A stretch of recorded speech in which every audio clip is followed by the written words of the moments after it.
മലയാളത്തിലെ ഏറ്റവും വലിയ താരകുടുംബത്തിലെ അംഗമായ വിസ്മയ ആദ്യമായി ക്യാമറയ്ക്ക് മുന്നിലെത്തുന്ന ചിത്രമാണ് തുടക്കം. ഒരു പുതുമുഖ നായികയ്ക്ക് ലഭിക്കാവുന്ന ഏറ്റവും മികച്ച അരങ്ങേറ്റമാണ് വിസ്മയുടേത്.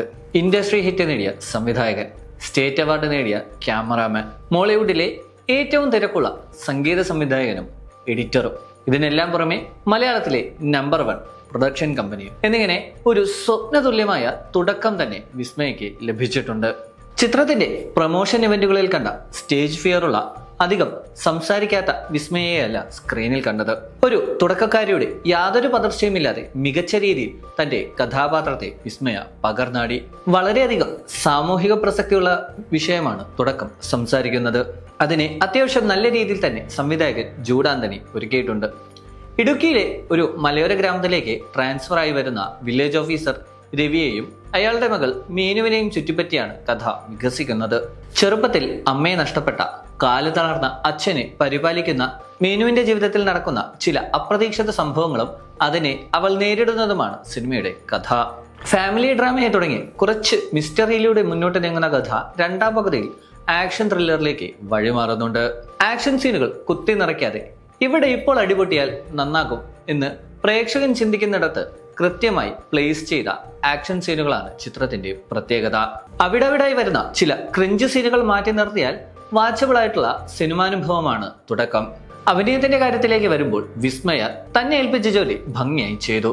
ഇമോഷണൽ സീനുകളിലും ആക്ഷൻ സീനുകളിലും ഒരുപോലെ തിളങ്ങുക എന്നത് നായികമാർക്ക് വളരെ അപൂർവമായി മാത്രം ലഭിക്കുന്ന കാര്യമാണ്.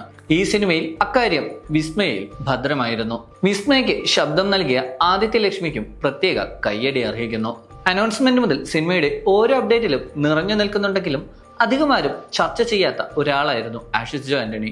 എമ്പുരാനിലൂടെ സിനിമാ ലോകത്ത് അരങ്ങേറിയെങ്കിലും കരിയറിലെ ആദ്യത്തെ മുഴുനീള വേഷം ആഷിഷ് ഗംഭീരമാക്കി. ചിത്രത്തിന്റെ ആദ്യ സീനിൽ തന്നെ എത്രമാത്രം ടെറർ വില്ലനാണ് ആശിഷിന്റേതെന്ന് സംവിധായകൻ വ്യക്തമാക്കുന്നുണ്ട്. പണത്തിന് വേണ്ടി എന്തും ചെയ്യാൻ മടിക്കാത്ത, ലഹരിയോടും സ്ത്രീകളോടും അമിതമായ ആസക്തിയുള്ള സൈക്കോപാത്തായി ആശിഷ് മികച്ച പ്രകടനം തന്നെയാണ് കാഴ്ചവെച്ചത്. സാധാരണ സിനിമകളിലേതുപോലെ വില്ലന്റെ കഥനകഥ ഇതിൽ കാണിക്കാത്തതിന് തിരക്കഥാകൃത്തുക്കൾക്കും സംവിധായകനും പ്രത്യേക കയ്യടി. സായ് കുമാർ, മനോജ് കെ ജെയിൻ എന്നിവർക്ക് ടൈലർ മെയ്ഡ് റോളായിരുന്നു ചിത്രത്തിൽ. ഇടയ്ക്കിടെ വന്നുപോകുന്ന ബോബി കുര്യനും തന്റെ ഭാഗം മികച്ചതാക്കി. DSCറയിൽ പ്രണവിനെ രക്ഷിച്ച ജിബിൻ ഗോപിനാഥ് ഇത്തവണ വിസ്മയ്ക്ക് തലവേദന നൽകുന്ന കഥാപാത്രത്തെയാണ് അവതരിപ്പിച്ചത്. ചെറിയ സ്ക്രീൻ സ്പേസിൽ തന്റെ റോളും ജിബിൻ നന്നാക്കി. മകളുടെ ആദ്യ സിനിമയിൽ ചെറിയ സാന്നിധ്യമായി മോഹൻലാൽ വന്നത് തിയേറ്ററുകളെ ഇളക്കി മറിച്ചു. സിമ്പിൾ ഇൻട്രോയും അത് കഴിഞ്ഞുള്ള അതിമനോഹരമായ ഡയലോഗും കൂടി ആയപ്പോൾ മകളുടെ സിനിമ അച്ഛൻ തൂക്കിയെന്ന് തന്നെ പറയാം. ടെക്നിക്കൽ സൈഡിലെ എല്ലാവരും അറിഞ്ഞു പണിയെടുത്തിട്ടുണ്ട്.